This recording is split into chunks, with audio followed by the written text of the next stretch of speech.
Alhamdulillah, wassalatu wassalamu ala rasulillah Nabiina Muhammad wa ala alihi wa sahbihi ajma'in, amma ba'd. Inilah ayol ikhwah majelis yang kedua tentang tema kaidah-kaidah seputar bid'ah. Jadi kita ayol ikhwah mementingkan kaidah-kaidah, mementingkan dan menekankan kaidah. Karena kajian kita ini kan istilahnya daurah gitu ya, nggak mungkin kita bahas satu persatu. Jadi kita hanya memberikan kaidah-kaidah, kunci-kunci. Masalah bid'ah ayyuhal ikhwah, masalah yang sangat penting untuk dibahas agar kita tidak terjerumus di dalamnya. Rasulullah SAW seringkali mengingatkan, mewanti-wanti kita agar tidak terjerumus di dalam bid'ah. Dalam setiap khutbahnya Nabi SAW bersabda, wa iyyakum muhdatsatil umur. Hati-hatilah kalian, waspadalah kalian dari kebid'ahan. Dan Nabi SAW bersabda, wa syarrul umuri muhdatsatuha. Sejelek-jelek perkara adalah perkara bid'ah. Perhatikan ini dalam setiap khutbah Nabi SAW. Menunjukkan bahwasanya masalah bid'ah adalah masalah yang sangat penting untuk dibahas. Anehnya sebagian orang kita kalau orang berbicara menyampaikan bid'ah belum udah alergi duluan.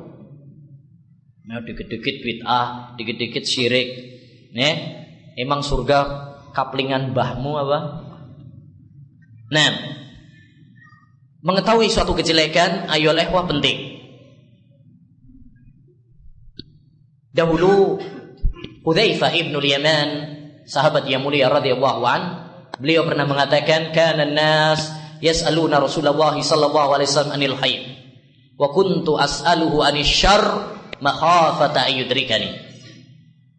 Adalah manusia, mereka bertanya kepada Rasulullah sallallahu alaihi wasallam tentang kebaikan, tapi saya justru bertanya kepada beliau tentang kejelekan agar tidak menimpaku. Oleh karenanya seorang penyair mengatakan, araftu syarra la lisyarri lakin litawakki wa man la ya'rifu syarra minal khairi yaqa'u fih. Saya mengenal kejelekan bukan untuk kulakukan, tetapi untuk kewaspadaan. Barang siapa yang tidak mengenal kejelekan dari kebaikan, maka dia akan terjerumus di dalamnya tanpa terasa. Nah, sebelum masuk kepada kaidah-kaidah bid'ah, tentunya perlu kita sampaikan terlebih dahulu apa yang dimaksud dengan bid'ah. Bid'ah secara bahasa artinya ihdas, membuat perkara baru yang belum ada contoh sebelumnya.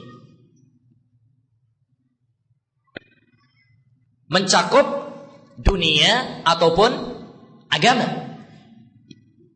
Misalkan HP, misalkan sekarang ini bid'ah secara bahasa. Karena zaman Nabi SAW dulu gak ada. Mikrofon bid'ah secara bahasa. Jadi setiap hal yang baru yang belum ada contoh sebelumnya, maka itu namanya apa? Bid'ah. Oleh karenanya Allah Subhanahu wa taala mengatakan badi'us samawati wal ardh. Allah yang membuat baru langit dan bumi. Dulu belum ada, Allah yang membuat baru langit dan bumi. Baik, adapun secara istilah, definisi bid'ah adalah seperti yang diungkapkan, dijelaskan oleh Imam Syatibi dalam kitabnya yang paling bagus dalam masalah bid'ah, Al-I'tisam. Kitab yang paling mantap dalam masalah bid'ah, mengupas masalah bid'ah. Al-I'tisam. Beliau mengatakan, al-bid'atu ibaratun an tariqatin fid din muhtara'ah tudahis syar'iyyah yuqsadu bisuluki 'alaiha al-mubalaghatu fit ta'abbudi lillahi jalla wa ala. Bid'ah adalah suatu ungkapan dalam agama. Suatu ungkapan, cara atau metode beragama dalam ibadah, dalam agama, muhtara'ah yang baru, tudahis syar'iyyah yang menyerupai syariat. Jadi bid'ah itu menyerupai ibadah. yuqsadu bisuluki 'alaiha, yang bertujuan al-mubalaghatu fi ta'abbudi lillah, untuk ibadah kepada Allah Subhanahu wa taala. Ya, orang-orang yang melakukan ritual bid'ah, kalau kita tanya, ngapain? Untuk apa? Ya, tentunya untuk melakukan apa? Ibadah, untuk cari pahala, bukan untuk main-main. Baik, dari definisi ini dapat kita ambil bahwa yang namanya bid'ah itu adalah perkara baru dalam ibadah, dalam agama yang belum dicontohkan oleh Nabi dan para sahabatnya. Dalam masalah agama. Nah, di sini perbedaan antara definisi secara bahasa dengan secara istilah. Oleh karenanya, HP walaupun itu bid'ah secara bahasa, tapi bukan bid'ah secara istilah. Hanya salah orang mengatakan itu dikit-dikit bid'ah, berarti nggak usah naik sepeda motor dong, nggak usah pakai komputer, nggak usah pakai HP. Ini orang nggak ngerti tentang pemahaman apa? Bid'ah. Bid'ah itu dalam agama. Ada lagi mungkin kalau gitu naik aja onta, nggak usah naik pesawat. Emang apa masalahnya onta sama pesawat? Ini masalah dunia. Ya, nggak ada kaitannya dengan agama. Baik. Kita langsung saja kepada kaidah-kaidah tentang seputar masalah bid'ah. Kaidah-kaidah seputar bid'ah panjang. Saya ambil kaidah-kaidah ini dari kitab Tawdhihu Ushulul Fiqh ala Manhaji Ahli Hadis oleh Syekh Zakaria bin Ghulam Al-Pakistani. Al-qaidatul ula, kaidah yang pertama.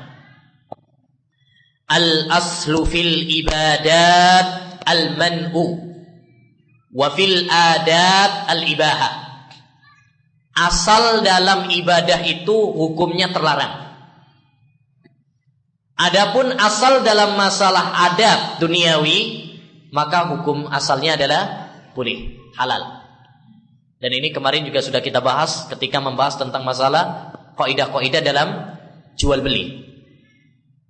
Bahwa asal dalam masalah ibadah hukumnya haram sampai ada dalil yang memberikan contoh dan tuntunannya. Berbeda dengan masalah dunia, maka hukum asalnya adalah boleh sampai ada dalil yang mengharamkannya. Kaidah ini ayolah kaidah yang sangat mahal harganya.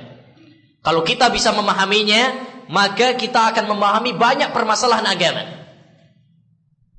Ya. Adapun dalil tentang kaidah ini adalah sabda Nabi SAW yang mungkin antum sudah hafal semuanya. Ya, man amila amalan laisa alaihi amruna fahuwa raddun. Hafal semuanya ya? Nah, kalau enggak hafal nih dicurigai salafinya.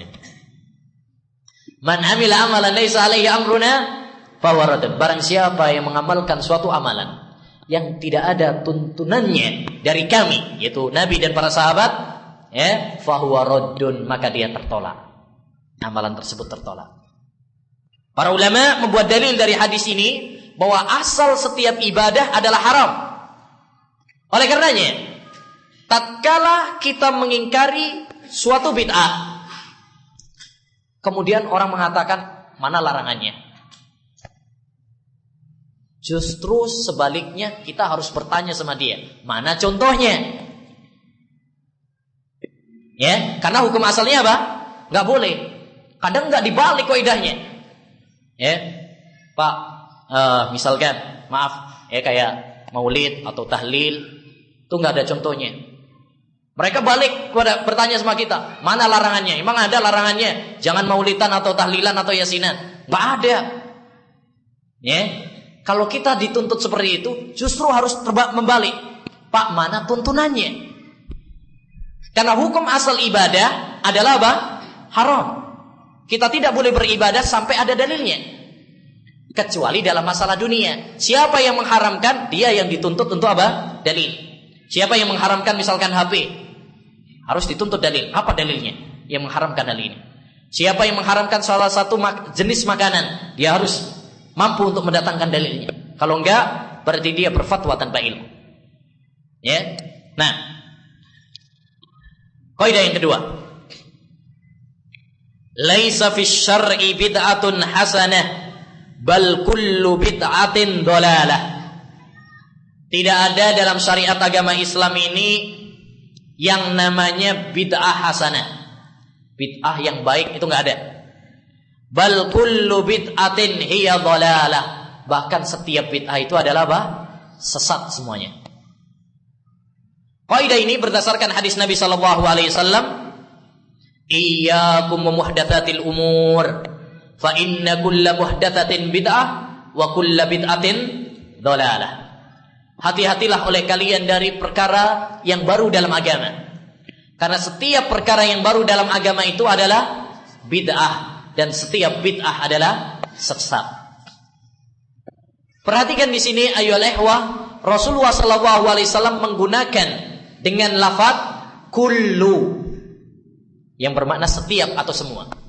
Dalam bahasa Arab, dalam bahasa usul fiqh, dalam bahasa mustalah hadis, yang namanya kullu itu mencakup umum. Berarti semua bid'ah.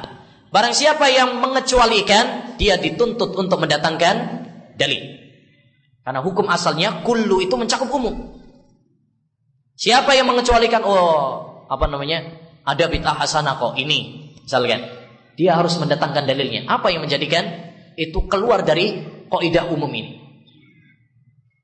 Apalagi Rasulullah SAW mengatakan sabda ini adalah setiap khutbahnya berkali-kali tanpa memberikan pengecualian, kecuali bid'ah ini, kecuali ini dan itu. Tatkala Nabi SAW tidak mengecualikan, maka hukum asalnya adalah umum. Setiap bid'ah adalah sesat. Oleh karenanya, para sahabat Nabi SAW memahami hal ini. Abdullah bin Umar mengatakan, kullu bid'atin dalalah wa in ra'aha an-nasu hasanah. Setiap bid'ah itu adalah sesat sekalipun dipandang baik oleh manusia. Ya, dan Imam Malik mengatakan, man ibtada'a bid'atan yaraha hasanatan faqad za'ama anna Muhammadan khana risalah. Barang siapa yang berbuat bid'ah dan menganggapnya bid'ah hasanah, berarti dia telah menuduh bahwa Muhammad SAW mengkhianati wahyu, mengkhianati risalah. Ada sesuatu yang belum dia sampaikan. Ya, baik. Adapun argumen para pejuang bid'ah hasanah, pembela bid'ah hasanah, maka semuanya adalah argumen-argumen yang lemah. Seperti mereka berdalil dengan ucapan Umar ibn al-Khattab radhiyallahu an, ni'matil bid'atu hadhihi. Sebaik-baik bid'ah itu adalah ini. Oh, berarti sebaik-baik bid'ah berarti ada bid'ah yang baik. Jawabannya, apa yang dikatakan oleh Umar bin Khattab radhiyallahu an, bid'ah di situ bukan bid'ah istilah, tapi bid'ah secara bahasa, sebagaimana dikatakan oleh Imam Ibnu Katsir, Imam Ibnu Rajab dan lain. Hal yang menunjukkan hal itu adalah apa sih yang diucapkan oleh Umar bin Khattab? Kejadian apa yang dikatakan itu? Kejadian tatkala beliau mengumpulkan sholat tarawih secara berjamaah. Dulu Rasulullah SAW pernah sholat berjamaah. Kemudian beliau meninggalkan karena khawatir dianggap apa? Wajib. Akhirnya beliau tinggalkan. Lalu tidak dihidupkan lagi. Sampai pada zaman Abu Bakar pun belum dihidupkan. Maka ketika pada zaman Umar dihidupkan lagi. Berarti Umar bin Khattab bukan membuat sesuatu yang gak ada ajarannya. Karena sholat tarawih secara berjamaah itu sudah ada contohnya dari Nabi SAW. Ya? Berarti beliau bukan membuat bid'ah yang baru, tapi menghidupkan sunnah yang telah mati. Dan ada perbedaan yang sangat jauh antara membuat bid'ah yang baru sama sama menghidupkan sunnah. Nah, kaidah yang ketiga, al bid'u kulluha muharramah wa laysa fiha ma huwa makruh. Bid'ah itu semuanya haram, gak ada yang makruh. Gak ada yang makruh. Ada sebagian orang membagi bid'ah itu ada yang haram, ada yang makruh. Ini gak benar. Jadi semua bid'ah itu adalah apa? Haram, gak ada yang makruh.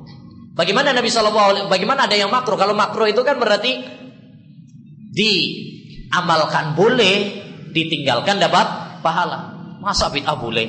Sedangkan Nabi SAW mengatakan, wa iyyakum muhdatsatil umur, hati-hati kalian, wa kullu bid'atin dhalalah, setiap bid'ah adalah sesat. Ya. Dan perlu kita ketahui bahwa lafaz makruh dalam istilah salaf maksudnya adalah haram.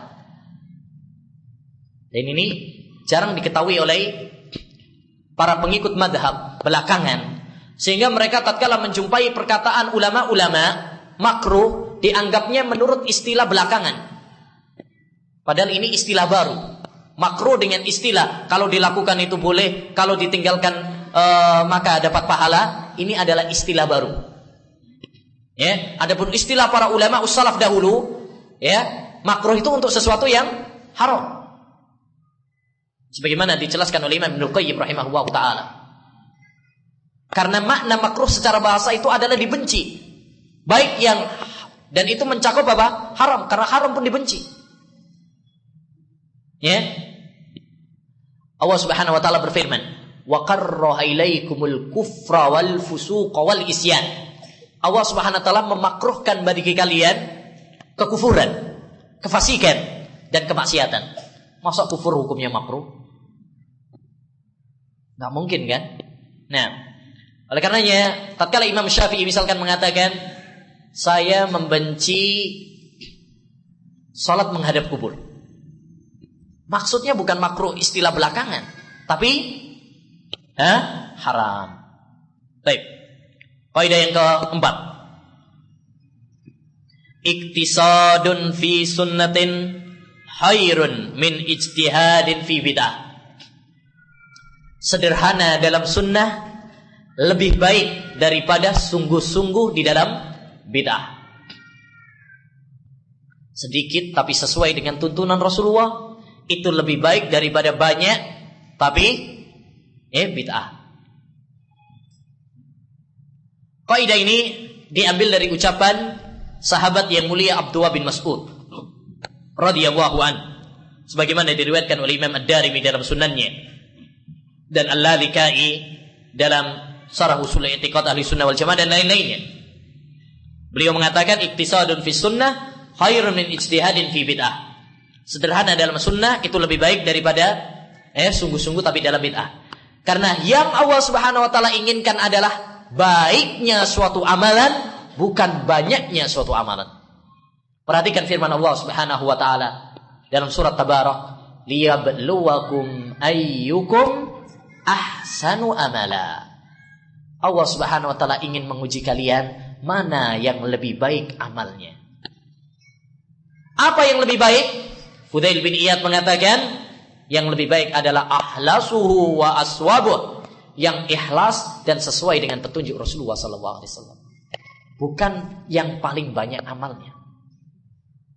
Ya, baik. Selanjutnya kaidah yang kelima, an-niyatul hasanatu la tuhrijus syai'al muhdatsa an kaunihi bid'ah bitilkan niyatil hasanah. Niat yang baik tidak merubah hukum bid'ah menjadi boleh. Sebagian orang kan tatkala kita ingkari, Pak ini enggak ada contohnya Pak, ini bid'ah. Mereka jawab, yang penting kan niatnya baik. Ya, yang salah tuh yang enggak mau ibadah. Baik. Jadi mereka berdalil dengan apa? Niat yang baik. Yang pentingnya niatnya yang baik. Nanti Allah Subhanahu wa taala yang ngatur. Innamal a'malu binniyat. Kalau yang bisa berdalil pakai dalil hadis. Innamal a'malu binniyat. Innamal a'malu binniyat. Sesungguhnya setiap amalan itu tergantung pada niatnya. Niat kita baik kok. Baik. Kalau begitu, kita jawab, Pak, kalau ada orang mencuri, Pak, niatnya untuk menafkahi istri dan anak-anak, boleh nggak mencurinya? Ya nggak boleh. Ya terus apa bedanya? Ada orang sholat duhur 10 rakaat dengan niat biar lebih mantep, boleh atau enggak? Oh enggak boleh. Terus apa bedanya Pak? Nggak ada bedanya. Jadi niat yang baik itu tidak merubah suatu bid'ah menjadi apa? Boleh. Perhatikan bersama saya hadis tentang 3 orang yang datang kepada rumah istri Nabi SAW menanyakan perihal ibadah Nabi SAW. Yang satu kemudian mengatakan, saya akan sholat terus, sholat malam terus, nggak akan apa? Tidur. Yang satu lagi mengatakan, saya akan puasa terus, nggak bakal buka. Yang satu lagi, saya akan bujang terus, nggak bakal nikah. Niat mereka apa? Baik atau enggak? Baik. Untuk memfokuskan dan bersungguh-sungguh dalam ibadah. Tapi apakah Nabi menyetujui niat mereka? Nabi SAW mengingkari. Ya, apakah kalian yang mengatakan begini dan begini? Ya, kata Nabi, man raghiba an sunnati falaysa minni. Barang siapa yang benci terhadap sunnahku, berarti dia bukan termasuk golonganku. Jadi sekedar niat yang baik tidak menjadikan apa? Ya, amalan yang bid'ah menjadi baik. Oleh karenanya kita tahu bahwa syarat diterimanya amal harus terpenuhi 2 hal. Yang pertama ikhlas, yang kedua adalah mutaba'ah, sesuai dengan sunnah Rasulullah SAW. Dan inilah yang disampaikan oleh sahabat yang mulia Abdullah ibnu Mas'ud tatkala mengingkari halaqah zikir bersama. Ya, dalam Sunan Ad-Darimi dengan sanad yang sahih bahwa di kota Kufah pernah ada zikir bersama. Di Indonesia juga banyak sekarang. Ya, acara-acara zikir bersama. Diingkari oleh sahabat yang mulia Abdullah bin Mas'ud. Alangkah cepatnya kalian berubah. Padahal ini bejana Rasulullah belum berubah. Diingkari secara keras. Kemudian salah seorang di antara mereka mengatakan, "Ya Aba Abdurrahman, ma aradna illa al-khair."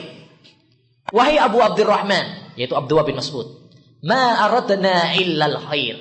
Kami tidak menginginkan kecuali kebaikan. Ya, seakan-akan mereka mengatakan yang penting kan niat kami apa? Baik. Tapi simaklah apa jawaban sahabat Ibnu Mas'ud yang seakan-akan petir bagi mereka. Beliau mengatakan, "Wa kam min muridin lil khairi la yusibah." Betapa banyak orang menginginkan kebaikan tapi tidak mendapatkannya. Ya, betapa banyak orang yang menginginkan kebaikan tapi tidak mendapatkannya.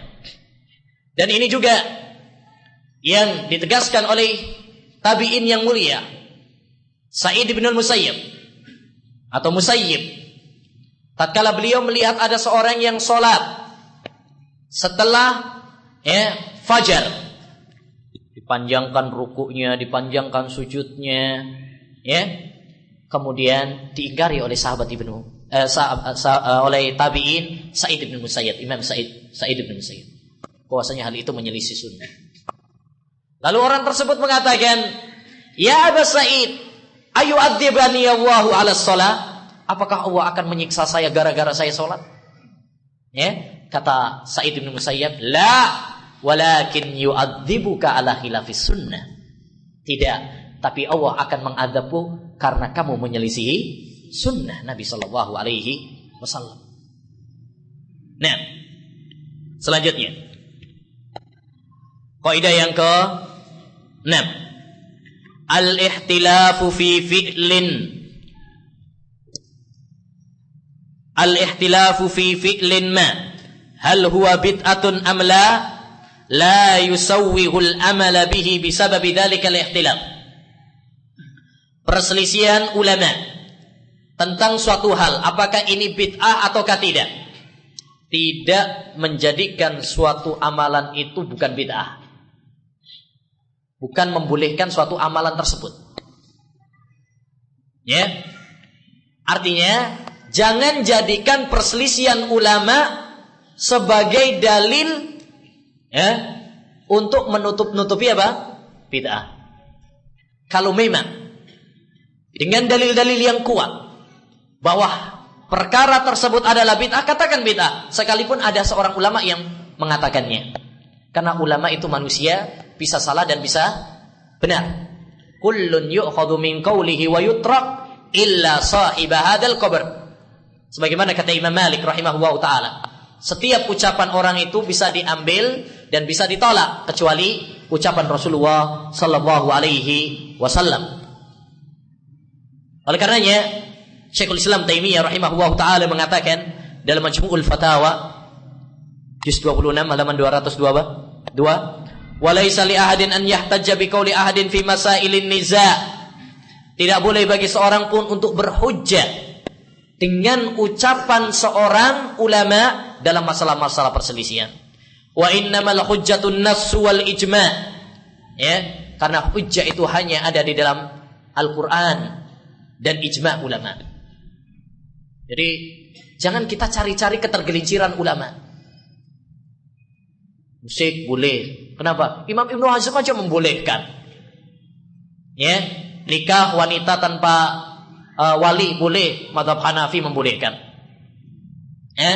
Makan daging anjing boleh, mazhab Malik membolehkan. Melafadzkan niat boleh, mazhab Syafi'i membolehkan. Akhirnya memungut ketergelinciran ulama. Ini tidak diperbolehkan.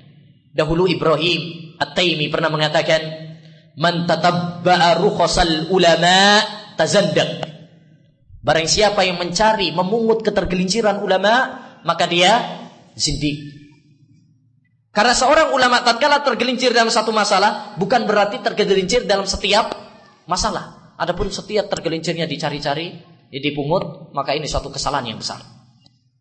Oleh karenanya diceritakan oleh Imam Adz-Dzahabi dalam Syiar A'lamin Nubala bahwa tatkala Al-Qadhi Ismail masuk kepada salah seorang khalifah Abbasiyah, dia disuguhkan oleh sebuah kitab yang berisi ketergelinciran ulama. Membaca hal itu lalu beliau mengatakan, "Ya Amirul Mukminin, wahai khalifah, muallifu hadzal kitab zindiq." Penyusun kitab ini adalah orang zindik. Khalifah mengatakan, bukankah itu pendapat para ulama? Maka beliau mengatakan, tidak ada seorang ulama pun kecuali memiliki kesalahan. Tapi kalau dikumpulkan, kemudian diikuti kesalahan-kesalahannya saja, maka ini adalah ulah orang-orang zindik. Akhirnya kitab itu pun disuruh untuk dibakar dan dibakar. Jadi tidak boleh bagi kita untuk mencari ketergelinciran ulama, tetapi hendaknya bagi kita untuk mencari mana pendapat yang lebih kuat. Nah, kaidah yang ke-7, syuyu'u ibadatin ma wa intisharuha bainan nas la yadullu dzalika ala masyru'iyyatiha illa bidalil. Populernya suatu amalan di antara manusia tidak menunjukkan hal itu mesti disyariatkan kecuali berdasarkan dalil. Jadi kebanyakan orang melakukan atau amalan tersebut sudah masyhur, populer, tidak menjadikan suatu amalan tersebut mesti benar. Wah, masa salah? Orang satu desa saya begitu semuanya. Misalkan, bahkan tokoh-tokoh agama pun yang menjadi terdepan. Misalnya, masa mereka semuanya salah semuanya? Ini tidak bisa dijadikan alasan. Allah Subhanahu wa taala berfirman dalam surat Yusuf, "Wa in tuti' aktsara man fil ard yudilluka an sabilillah." Kalau kamu mengikuti apa kata banyak orang, maka mereka akan menyesatkan kamu dari jalan Allah. Oleh karenanya, Fudail bin Iyad pernah menasihatkan kepada kita nasihat yang sangat bagus sekali. Beliau mengatakan, "Alaika bitariqil huda." Hendaknya kamu menempuh jalan kebaikan, jalan petunjuk, jalannya Nabi dan para sahabat. Wa in qalla salikuha. Sekalipun orang yang menempuh adalah jumlahnya sedikit. Wa iyyaka wa tariqal batil. Dan hati-hatilah kamu, waspadalah kamu dari jalan kebatilan. Wa in kasura halikuha. Sekalipun orang yang terjerumus di dalam kebatilan itu banyak jumlahnya. Oleh karena hendaknya kita ayyuhal ikhwah berpegang teguh dengan tali Allah Subhanahu wa taala, Al-Qur'an dan Sunnah, sekalipun kita seorang diri. Baik di masyarakat kita ataupun di tengah tempat kerja kita, atau mungkin di tengah-tengah keluarga kita, hendaknya kita berpegang teguh dengan kebenaran sampai maut menjemput kita. La tazalu ta'ifatun min ummati dhahirina 'alal haqq la yadurruhum man khadalahum wala man khalafahum hatta ya'tiya amrullah. Ya, akan senantiasa ada segolongan dari umatku yang tetap tegar di atas petunjuk, di atas kebenaran, tidak memudaratkan mereka orang yang mencemooh dan mencela mereka sampai kepastian Allah Subhanahu wa taala datang kepada mereka. Kita mohon kepada Allah Subhanahu wa taala agar Allah memberikan ketetapan kepada kita, istiqamah ya kepada kita sampai Allah Subhanahu wa taala mewafatkan kita. Amin ya rabbal alamin. Kaidah yang ke-8. Al-aslu anna ihdasa ziyadatin ma fi ibadatin minal ibadat la yufsidul ibadata kullaha wa innama dhalikal amrul muhdasus zaid yakunu huwal fasidu faqat illa idza kana zaidu muhillan bi aslil ibadah. Pada asalnya semua tambahan dalam ibadah tidak merusak semua ibadah, tapi hanya merusak ibadah itu saja, yang ada bid'ahnya saja, kecuali apabila tambahan tersebut berkaitan dengan asal ibadah. Tatkala orang misalkan melakukan suatu kebid'ahan dalam sholat, misalkan, bukan berarti kemudian yang lainnya, sodakohnya, puasanya, zajinya batal semuanya, enggak. Jadi yang batal itu hanya sekedar apa? Yang tidak diterima oleh Allah itu hanya sekedar yang ada bid'ahnya saja. Yang ada bid'ahnya, bukan berarti yang lain. Yang membatalkan semua amalan itu adalah apa? Syirik. La in asyrakta la yahbatanna amaluk. Kalau kamu berbuat syirik, maka batal semua amalmu. Adapun bid'ah, maka ini tidak membatalkan semua amalan. Baik, kaidah yang ke-9. Al-ibadatul lati atlaqaha asy-syari' la yushra'u taqyiduha bi zamanin aw makan aw sifatin aw adat. Suatu ibadah yang diumumkan atau dimutlakkan secara umum oleh syariat, maka tidak boleh untuk dikhususkan waktunya, tempatnya, sifatnya, dan bilangannya. Jadi kalau Allah Subhanahu wa taala mensyariatkan secara umum, enggak boleh bagi kita mengkhususkan pada waktu tertentu atau apa? Sifat tertentu atau bilangan tertentu. Misalkan zikir, Allah Subhanahu wa taala memerintahkan kepada kita secara mutlak, wadhkurullaha dzikran katsiran. Maka enggak boleh misalkan membuat bilangan tertentu 1000 kali misalkan, padahal enggak ada dalilnya. Kalau yang ada seperti zikir setelah sholat ya 100, itu kan ada dalilnya. Tapi kalau yang enggak ada dalilnya 1000 misalkan, ada bagian orang-orang sufi dan yang lainnya 1000 ya 2000 dan sebagainya, ini hanyalah bid'ah dan tidak ada dalilnya.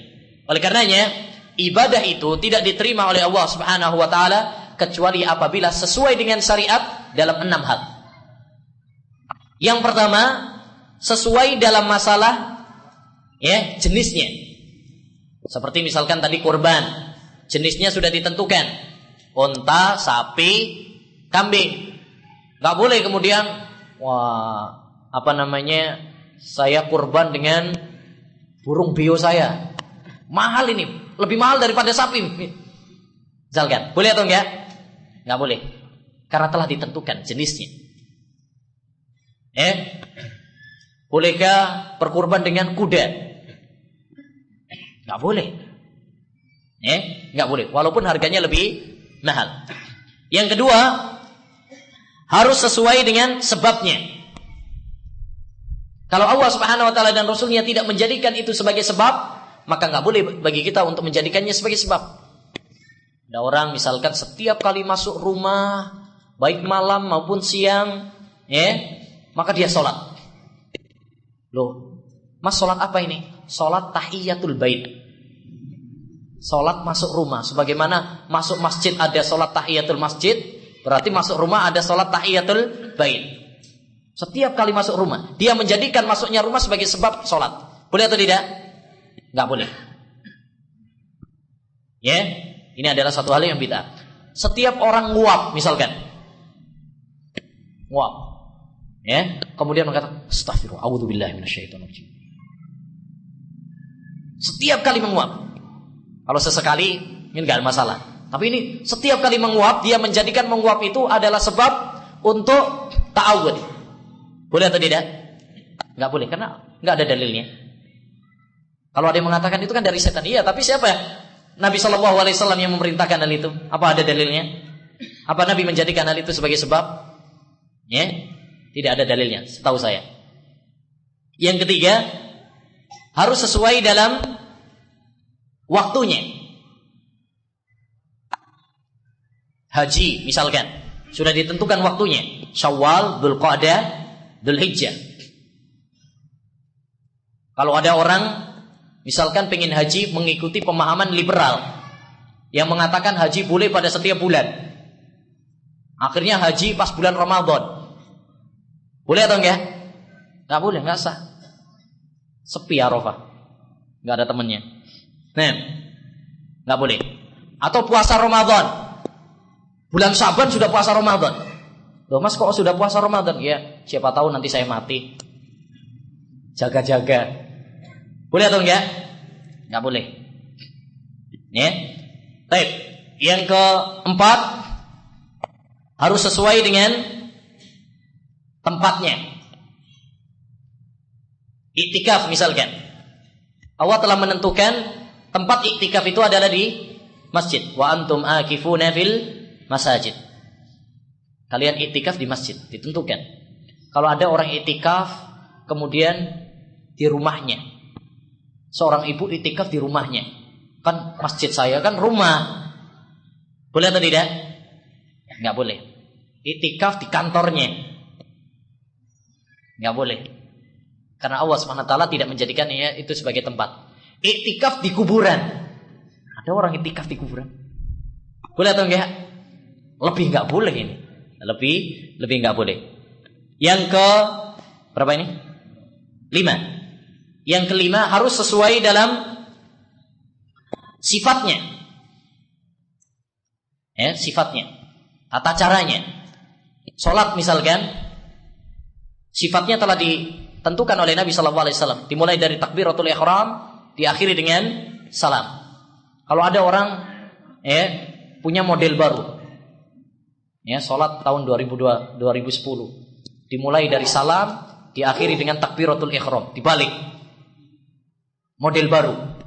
Boleh atau tidak? Enggak boleh. Bid'ah. Ada orang salat pakai bahasa Indonesia. Kayak dulu ya, dulu pernah ada di Malang ya. Ya, ini enggak boleh juga karena sudah ditentukan. Baik. Terus bilangannya sudah belum? Belum. Berarti yang keenam adalah bilangannya. Ya, bilangannya. Tidak boleh, harus sesuai dengan bilangannya. Kalau kita membuat bilangan-bilangan secara khusus yang tidak ada dalilnya, maka ini adalah termasuk bid'ah. Baik. Kaidah yang ke-10. Ma sabata ala sifatin muayyanah minal ibadat fa innal iktisara ala juz'in muayyanin min tilkal ibadah dunal ityani biha bikamiliha yu'tabaru bid'atan.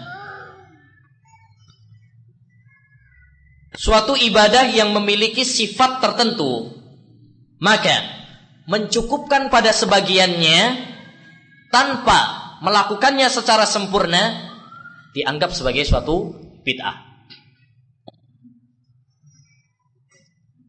Contoh, sholat, ruku, sujud itu satu rangkaian. Kalau ada sebagian orang sujud tok, apa sujud tok itu? Sujud aja, ya, beribadah kepada Allah dengan sujud saja, maka ini nggak boleh. Kan ada sebagian kaum muslimin habis sholat sujud, doa untuk sujud, ya. maka ini nggak boleh. Karena ini adalah sesuatu yang bid'ah. Sujud itu ibadah. Kalau dalam rangkaian apa? Salat. Adapun kalau kita mengkhususkan sendiri, terpotong pada sujud saja, maka ini nggak boleh. Makanya sujud dalam Islam itu hanya ada pada 4 hal. Sujud salat, sujud sahwi, sujud syukur. Yang keempat sujud tilawah. Selain daripada itu adalah sujud yang bid'ah. Sujud yang bid'ah. Seperti tadi, sujud khusus untuk doa. Ini enggak ada. Ya, habis sholat misalkan kemudian sujud khusus. Maka ini tidak diperkenankan. Baik. Kaidah yang ke-11. La yusra'u isti'malu tariqatin jadidatin li da'watin nas ila ibadati rabbihim. Tidak disyariatkan menggunakan metode yang baru untuk mendakwai manusia agar beribadah.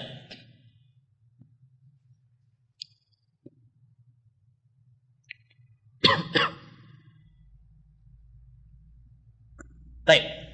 Maksudnya dakwah adalah ibadah. Dan cara untuk berdakwah pun telah dicontohkan oleh Nabi sallallahu alaihi wasallam.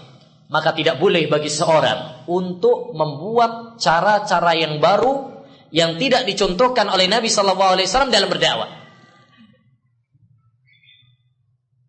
Seperti dengan contoh bil misal yattadihul maqal. Dengan contoh akan menjadi jelas. Ada orang berdakwah dengan sandiwara. Dengan tujuan berdakwah dengan musik. Sehingga ada istilah nada dan dakwah. Gitu ya. Baik. Berdakwah dengan wayang. Berdakwah dengan tasawuf, dengan zikir berjamaah atau yang lainnya. Maka cara-cara seperti ini adalah tidak diperkenankan, tidak diperbolehkan. Karena Nabi SAW telah mengajarkan kepada kita metode dakwah, maka tidak diperkenankan bagi kita untuk mencari cara yang lainnya. Baik, kalau ada yang berkata, bukankah sekarang banyak cara dakwah yang baru, tapi para ulama memperbolehkannya? Seperti misalkan pakai mikrofon, pakai kaset, CD, majalah. Gak ada para ulama yang mengatakan itu bid'ah. Kita katakan berbeda antara alat dengan metode dakwah. Mikrofon misalkan, ini hanya sekedar alat. Ini hanya sekedar alat dalam berdakwah. Jadi enggak masuk di dalam apa? Pembahasan kita ini. Oleh karenanya Syekhul Islam Taimiyah rahimahullahu taala ada satu fatwa yang sangat bagus. Beliau pernah ditanya tentang ada suatu syekh yang bisa membuat taubat orang-orang yang dahulunya maksiat, tapi dikumpulkan sama syekh ini, kemudian diajak nyanyian-nyanyian sufi, lalu mereka bertobat kepada Allah Subhanahu wa taala. Kata Syekhul Islam Taimiyah, apa yang dilakukan oleh syekh tersebut menunjukkan bahwa dia adalah orang yang jahil tentang metode dakwah Nabi sallallahu alaihi wasallam. Nabi sallallahu alaihi wasallam jauh lebih lebih mendakwai orang yang lebih rusak daripada apa yang dia dakwai. Orang-orang kafir, yang mereka dulu saling bermusuhan, lebih parah daripada masyarakat yang didakwai oleh syekh ini. Tapi Nabi Muhammad SAW tidak menggunakan cara yang dilakukan oleh syekh ini. Nah, jadi dalam berdakwah hendaknya kita mengikuti metode Nabi Sallallahu Alaihi Wasallam, karena itulah keberkahan di dalam dakwah. Kaidah yang ke-12. Ma jaa an ahadin minas sahabati fi'lu ibadatin ma fa inna tilkal ibadata yusra'u fi'luha wa la tu'tabaru bid'atan. Apabila suatu amalan ibadah ada contohnya dari salah seorang sahabat, maka ibadah tersebut disyariatkan dan tidak termasuk bid'ah. Tidak termasuk bid'ah. Kenapa? Karena para sahabat itu adalah orang yang paling semangat di dalam mengikuti kebenaran. Mereka adalah orang yang bersemangat dalam mengikuti Nabi Muhammad SAW. Mereka adalah orang yang diridhai oleh Allah Subhanahu wa taala. Oleh karenanya apabila ada datang dari salah seorang sahabat dan tidak diingkari oleh para sahabat yang lainnya, maka pendapat yang kuat itu adalah sunnah dan bukan perkara yang bid'ah. Bil misal yattadihul maqal. Dengan contoh akan menjadi jelas. Terdapat sebuah riwayat dari Abdullah bin Umar bahwa beliau mengangkat tangannya dalam sholat Id, dalam 7 kali takbir dan 5 kali takbir. Apakah berarti kemudian kalau seorang, kan gak ada penukilan dari Nabi, dari penukilan dari Nabi gak ada penukilan bahwa Nabi SAW mengangkat tangannya dalam setiap kali takbir 7 kali takbir dan 5 kali takbir. Tapi ada dari sahabat. Demikian juga tentang doa di sela-sela takbir. Ya, di sela-sela kita takbir 7 kali 5 kali, apakah kita diam ataukah doa? Tidak ada penukilan dari Nabi. Yang ada penukilan dari sahabat Ibnu Mas'ud, Abu Musa al-Asy'ari, Hudzaifah bin Yaman. Mereka berdoa subhanallah walhamdulillah la ilaha illallah. Apakah kalau seorang kemudian mengangkat tangannya pada setiap kali takbir, takbiratus zawaid pada sholat Id, dan dia berdoa, apakah dia berarti melakukan suatu bid'ah? Tidak. Bahkan ini termasuk yang sunnah. Oleh karena pendapat yang kuat dalam masalah ini, hendaknya seorang mengangkat tangannya dalam setiap kali takbir. Dan hendaknya seorang membaca pada takbir subhanallah walhamdulillah la ilaha illallah. Sekalipun ada perselisihan di kalangan para ulama tentang masalah ini, tapi pendapat mayoritas ulama madhab Imam 4, madhab Imam Ahmad, Imam Syafi'i, Malik, Abu Hanifah dan yang lain-lainnya, mereka mengatakan bahwa disyariatkan mengangkat kedua tangannya dalam setiap kali takbir.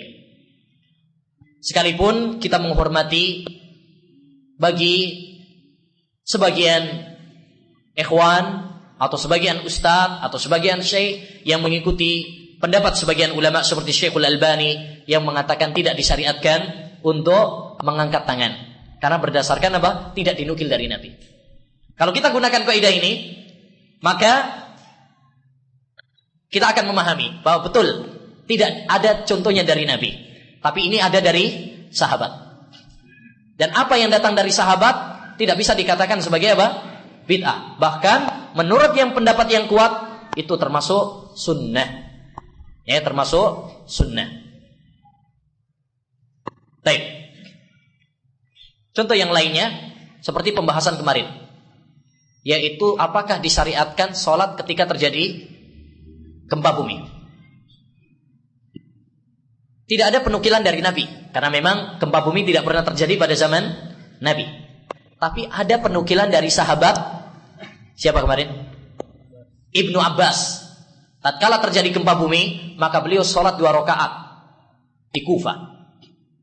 Oleh karenanya, kemarin kita katakan pendapat yang kuat bahwasanya disunnahkan sholat 2 rakaat ketika gempa, sholat sendirian, berdasarkan perbuatan Ibnu Abbas radhiyallahu anhum. Berdasarkan kaidah ini. Kaidah yang 13.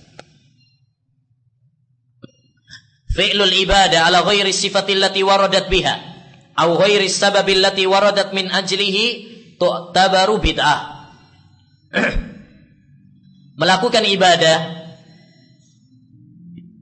tapi tidak sesuai dengan sifat atau sebab yang dicontohkan, maka ini termasuk bid'ah. Dan ini tadi sudah masuk di dalam kaidah sebelumnya yang sudah kita katakan bahwasanya ibadah itu harus sesuai sifatnya, sebabnya dan lain-lainnya. Baik. Di sini ada satu masalah yang mirip dengan masalah ini. Kalau ada ibadah yang memiliki beberapa sifat dan semuanya adalah sahih, Apa yang kita lakukan? Al-ibadat al-warida ala aujuhin mukhtalifah. Ibadah-ibadah yang ada sifatnya, memiliki sifat beberapa model, dan semuanya sahih. Seperti misalkan doa iftitah. Ada yang Allahumma ba'id baini, ada yang lainnya dan sebagainya. Sholawat juga begitu. Tahiyatulillah ada yang lainnya. Ada juga doa dalam sujud, ruku', adzan dan sebagainya. Memiliki beberapa sifat yang semuanya sahih. Contoh doa istiftah. Disebutkan oleh Syekhul Albani dalam sifat salat Nabi ada kalau nggak salah 7 sifat model. Apa yang mesti kita lakukan? Apakah kita mencukupkan satu sifat saja, meninggalkan yang lain, atau digabung semuanya, dibaca semuanya, atau bagaimana? Ya, apabila kita bertemu dengan ibadah yang memiliki beberapa model dan semuanya sahih, maka hendaknya bagi kita untuk melakukan sifat ini kadang-kadang, dan sifat satunya lagi kadang-kadang yang lain. Kadang-kadang Allahumma ba'id, kadang-kadang yang lainnya. Demikian. Ya. Untuk apa ayu ikhwah? Untuk beberapa kemaslahatan. Satu, agar kita menghidupkan sunnah Nabi SAW. Kalau kita hanya mencukupkan satu model, ya, kalau kita hanya mencukupkan satu model, maka kita akan mematikan sunnah-sunnah yang lain. Kedua, agar kita toleransi terhadap saudara kita yang lain. Selama itu adalah sahih, mau milih yang ini, mau milih yang itu, silahkan. Coba kalau kita taunya cuma Allahumma ba'id saja, lalu ketemu ada orang yang bacanya bukan Allahumma ba'id. Doa dari mana ini? Bid'ah ini. Padahal ada hadisnya yang sahih juga. Idza shahhal hadisu fa huwa madhabi. Kalau ada hadis yang sahih maka itulah madhabku. Agar kita tidak terburu-buru di dalam vonis bid'ah, makanya kadang ini kadang itu biar kita menghidupkan sunnah. Yang ketiga faedahnya untuk mempermudah. Mungkin kadang-kadang kita perlu panjang, mungkin perlu pendek. Contoh misalkan ketika safar, mungkin agak tergesa-gesa, mungkin baca yang pendek. Ya, baik. Kemudian juga di antara manfaatnya juga adalah untuk agar kita persatuan. Agar kita bersatu. Kaidah yang ke-14. Kita cukupkan sampai 15 saja. Sebenarnya ada berapa ini? 26. Enggak cukup waktunya. Jadi 15 saja. Baik. Al-qaidatur rabi'ah, la yusra'u ittihadul mubahi dinan.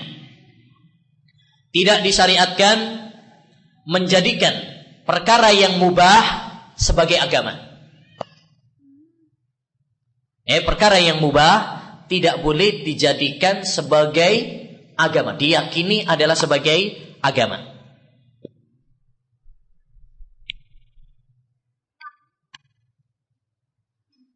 Ini adalah kaidah yang sering disebutkan oleh Syekhul Islam Taimiyah rahimahullahu taala.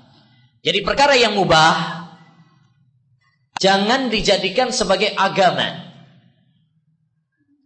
sebagai pembeda, syiar dan sebagainya.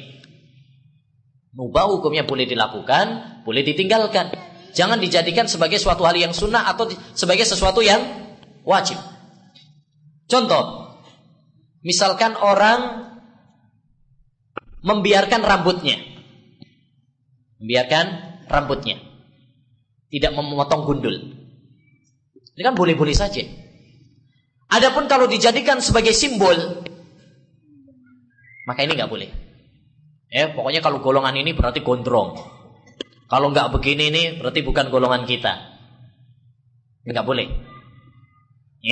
Kalau yang botak ini berarti golongan kita. Kalau nggak golongan kita. Ini adalah tidak diperkenankan.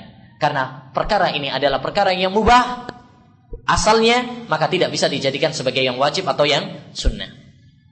Nah, Kadang-kadang ya menggundul itu bisa wajib, bisa sunnah, ya, bisa haram, bahkan bisa syirik. Sebagaimana disebutkan oleh Imam Ibnul Qayyim rahimahullah taala. Gundul itu bisa wajib. Kapan? Ketika manasik haji atau umrah. Ya, disyariatkan untuk menggundul. Muhalliqina ru'usakum wa muqassirin. Bisa haram. Bisa syirik. Kapan? Kalau dia menggundul kepada seorang syekh atau seorang kiai untuk hulu. Karena menggundul itu adalah bentuk pengagungan, ibadah yang tidak diperbolehkan kepada yang lainnya. Makanya khusus pada musim haji, ya, ibadah kepada Allah SWT. Adapun kalau orang misalkan di sebagian tempat kan ada ya menggundul di depan syekhnya atau di kuburan atau yang lainnya, maka ini nggak diperbolehkan. Karena ini pengagungan kepada selain Allah Subhanahu wa taala. Yang ketiga, ya, menggundul boleh-boleh saja. Hukum asalnya. Ada yang sunnah. Kalau misalkan kayak berobat, bekam misalkan, ya, bekam, kemudian gundul. Karena yang dibekam adalah apa? Kepalanya, maka boleh. Tapi kalau gundul sebagian tok, boleh atau enggak? Untuk bekam ini lah. Ya. Tapi pada asalnya enggak boleh. Pada asalnya, karena itu termasuk qaza yang dilarang oleh Nabi SAW. Tetapi kalau untuk bekam atau untuk kemaslahatan yang lain, maka ini adalah diperbolehkan.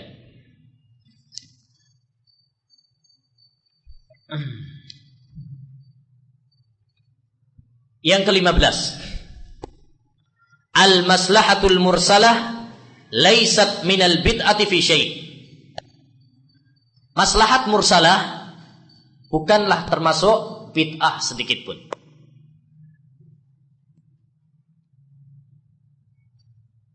Agama Islam adalah agama yang dibangun di atas kemaslahatan. Dan kemaslahatan itu terbagi menjadi 3. Yang pertama, maslahah mu'tabarah, maslahat yang dianggap oleh agama Islam. Seperti sholat berjamaah, itu maslahat bagi kaum laki-laki. Puasa itu maslahat karena Islam menganjurkannya. Yang kedua, maslahat yang tidak dianggap. Bid'ah, sekalipun orang itu mengatakan maslahat, tapi pada dasarnya itu bukanlah maslahat. Yang ketiga, maslahat mursalah. Maslahat mursalah itu adalah dia pada asalnya gak ada dalilnya. Hanya saja dalil-dalil yang umum, ya, dalil-dalil yang umum dan kaidah-kaidah umum, ya, menunjukkan tentang disyariatkannya. Contoh, misalkan peraturan lalu lintas, itu kan nggak ada dalilnya. Tapi itu maslahat mursalah, maslahat yang dibuat oleh seorang, ya, seorang imam atau seorang pemerintah untuk kebaikan kaum muslimin. Coba kalau nggak ada peraturan lalu lintas, tubruk sana tubruk sini, kan gitu.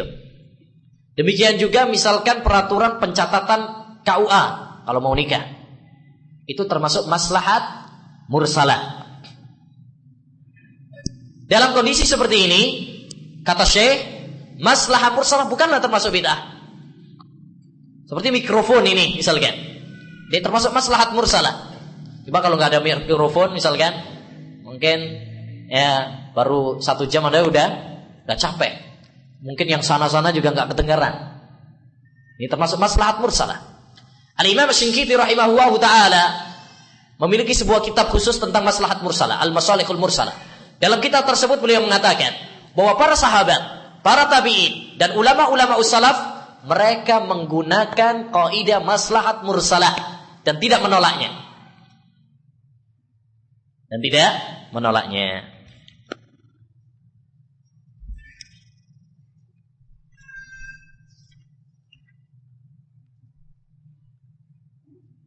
Baik, satu lagi. Yang keberapa berarti? 16 ya. 16. Ma sabata aslu masru'iyatihi min ghairi mudawamah fala yusra'ul mudawamatu alaih. Suatu hal yang disyariatkan tanpa terus-menerus, maka tidak boleh ya dilakukan terus-menerus. Artinya, kalau Rasulullah SAW melakukannya hanya sesekali saja, maka tidak boleh bagi kita untuk melakukannya terus-menerus. Seperti, misalkan, Rasulullah SAW pernah sholat sunnah secara berjamaah. Sholat malam pernah bersama Ibnu Abbas. Dan pernah sholat sunnah ketika ziarah ke Anas bin Malik secara berjamaah. Tapi bukan berarti kemudian kita melakukannya secara terus-menerus. Tidak boleh. Kalau kita melakukannya terus-menerus, maka ini termasuk apa? Bid'ah. Tiap sholat sunnah, sholat tahiyatul masjid sunnah, apa? Berjamaah. Sholat rawatib berjamaah. Ya, sholat malam setiap hari berjamaah terus. Maka ini tidak diperbolehkan. Atau misalkan Rasulullah SAW pernah memberikan ceramah atau nasihat ketika di kuburan.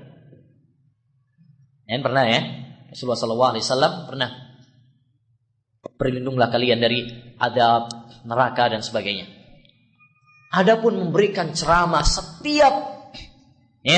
setiap usai penguburan, maka ini tidak dianjurkan. Masuk dalam kaidah ini. Ya. Setiap penguburan mesti ada ceramahnya. Panjang lagi. Ya. Maka ini tidak disyariatkan. Alangkah bagusnya ucapan Imam Ibnu Taimin rahimahullahu taala tatkala mengatakan al-maqabiru laisat manabir. Kuburan itu bukan tempat mimbar. Ya, sehingga dijadikan sebagai apa? Tempat pengajian. Tempat pengajian di masjid. Ya, adapun kuburan bukan tempat pengajian. Kita pernah tahu ada seorang bikin pengajian di kuburan. Ya nanti.